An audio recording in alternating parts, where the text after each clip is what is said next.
May bagag sa Pilipinas at tuyon dagiti kang runa na damdamag dito'y PTV Cordillera.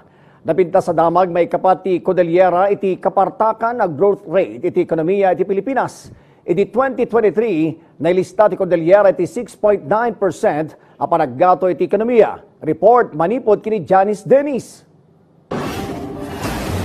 Iti baet dagiti nagduduma a karit ngimato ti 6.9% ti ekonomiya ti Cordillera.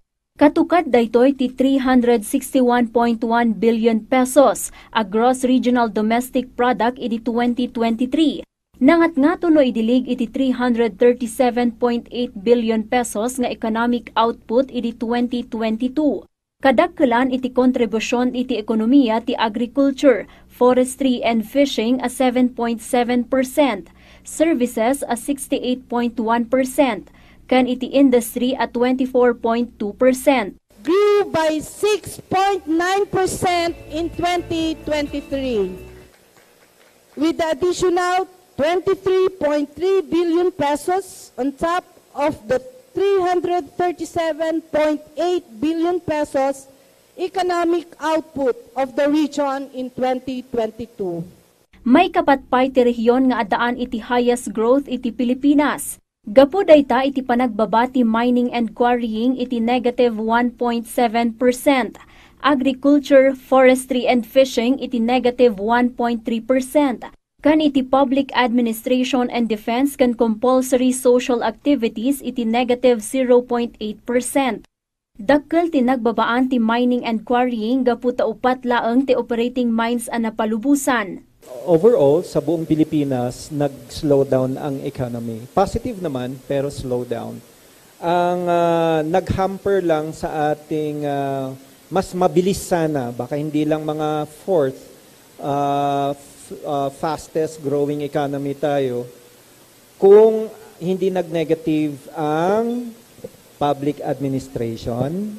Nupay kasta, naobserbaran ti panagnato ti accommodation and food services activities iti 31%, other services at 30.6%, kan transportation and storage nga 25.7%. Sigon iti PSA, dakkel ti tulong ti turismo iti rehiyon, iti panagnato ti ekonomiya gaputamay sa adaydaywon dagiti turista ti Cordillera. Pag marami tayong turista, di ba, yung puno ang mga hotels, and of course, they will spend food dito sa atin. So, impatang ti ahensya, ti panagtitinulong dagiti nagduduma a departamento tapno ad-adapay ang umato ti growth rate ti Cordillera.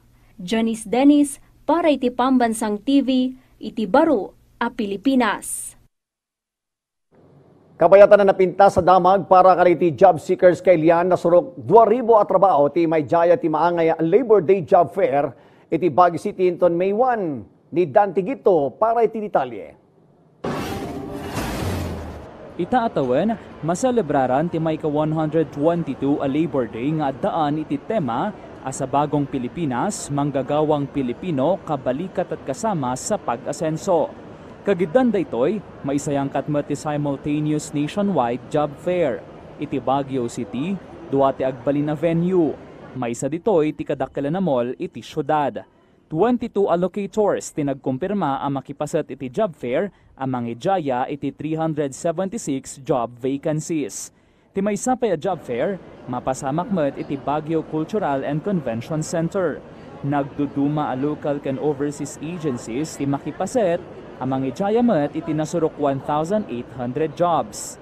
Kagiddan ti job fair, maadaan pay iti free service clinics dagiti TESDA scholars. Kadiwa ng Pangulo Farmers Market can pay out para kadagiti tupad grantees. For the Kadiwa Farmers Market, we are prioritizing our assisted groups and farmers based in Baguio. Okay. No? So featuring the best of Baguio organic produce.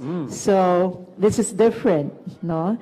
Kabayatan na, mangisayang katiti orientation ti Department of Labor and Employment Cordillera. Tapno maisagana dagiti job seeker iti posible ang mapasamak iti job fair. Kuminsan kasi pagpunta nila ng job fair, hindi sila prepared in terms of documents, okay, to bring.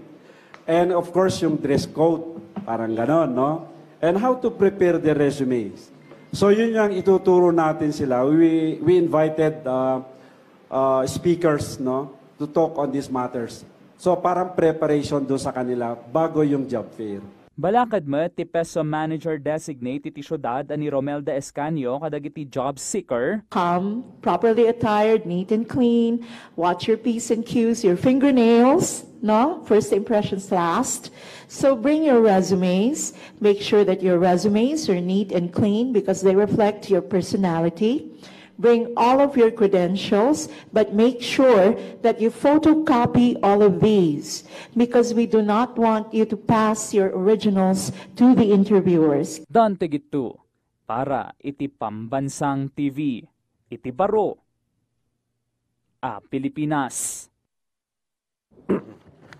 Bueno, dagiti kang runa na damdamag dito PTV Cordillera, i-like, i-follow, can ag-subscribe. Iti social media platforms, ti PTV Cordillera, iti Facebook, TikTok, can YouTube.